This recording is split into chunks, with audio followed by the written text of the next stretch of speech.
Hello, my name is Angela Schumann and I am the Shakespeare Whisperer. In this video, I want to talk about whether or not Hamlet, the character, has a sense of humour.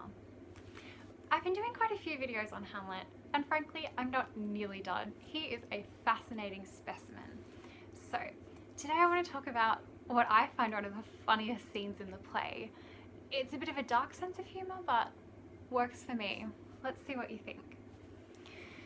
So while we talk about this, I want to set it up by just reminding you that Hamlet at various points in the play calls himself heaven's scourge and minister.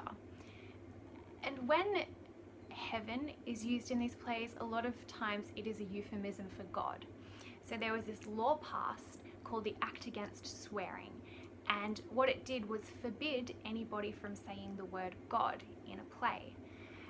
The name of God is considered sacred for all Christians, and there are different levels of interpretation. It's in the Ten Commandments, thou shalt not take the name of the Lord thy God in vain, and it was taken very, very literally in this period.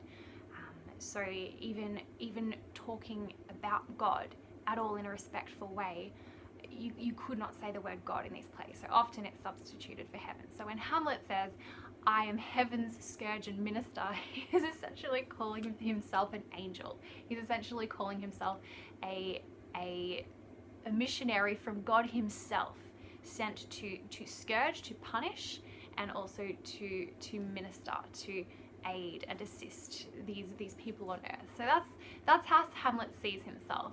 Interesting. Now in Act 3, Scene 4, Hamlet has a confrontation with his mum, and I've mentioned this in another video, but basically Polonius, who's this kind of harmless aristocrat, is hiding in his mum's room, and when Hamlet walks in and hears a noise, he stabs him through the curtain, asks questions later. So he has this confrontation with his mum where he morally instructs her as Polonius's corpse is bleeding out on the floor. Hamlet says, look at your conscience, mother. What kind of a woman do you think you are? Your husband dies and then you go and marry his brother? Seriously? What kind of a person do you think you are? You get your head together, get your head straight. This is not acceptable. And then the scene ends with the stage direction. Exit Hamlet lugging in Polonius. So exit him lugging the corpse. At least he cleans up after himself. So then we move on to Act 4, Scene 3, where Claudius, the king, Gertrude's husband, knows that Hamlet has murdered this Lord Polonius. And he challenges Hamlet about it, and there's this kind of a new family confrontation. So the uncles become the stepdad, there's a little bit of an awkward tension, there's a kind of a power challenge between the new dad and his son. And he's saying to Hamlet, Hamlet, you tell me where that body is right now. And Hamlet's like, oh, make me. And it's just priceless. Now this is from the young man, remember, who is heaven's scourge and minister.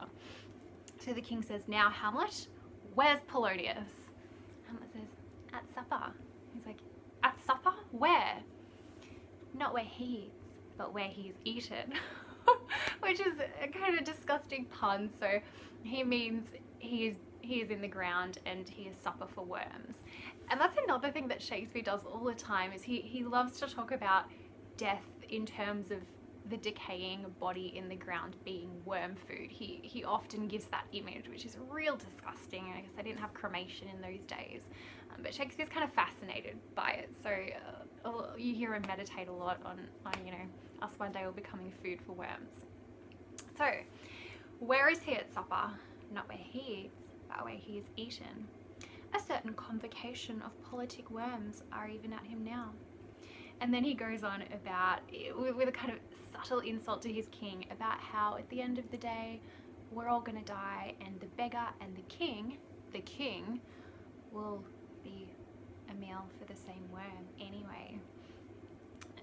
Which isn't fun to hear as a king. And Claudius is kind of tearing his hair out. He's like, alas, alas, just tell me, what do you mean? Tell me where the body of Polonius is. Where is the corpse? Where did you put it? And then he says, where is Polonius? And Hamlet says, in heaven. Send thither to see. If your messenger find him not there, seek him in the other place yourself. Which is so witty and rebellious. So in heaven, go and send someone up there to see, and if your messenger doesn't find him in heaven, kill yourself and go to hell. You might find him there. And then when he doesn't get anywhere, finally he says, but if indeed you find him not within this month, you shall nose him as you go up the stairs into the lobby. So eventually, you know what, you want the body, stepdaddy, you want the body? Well, follow your nose and you'll find the rotting corpse in the stairwell to the lobby. Maybe I have a sick sense of humour, but the idea of this kind of 4-year-old Hamlet finally giving up the location of where he stashed the corpse is funny to me. So does Hamlet have a sense of humour? I certainly think so, but it's up to you. Maybe I've spent too long with Shakespeare.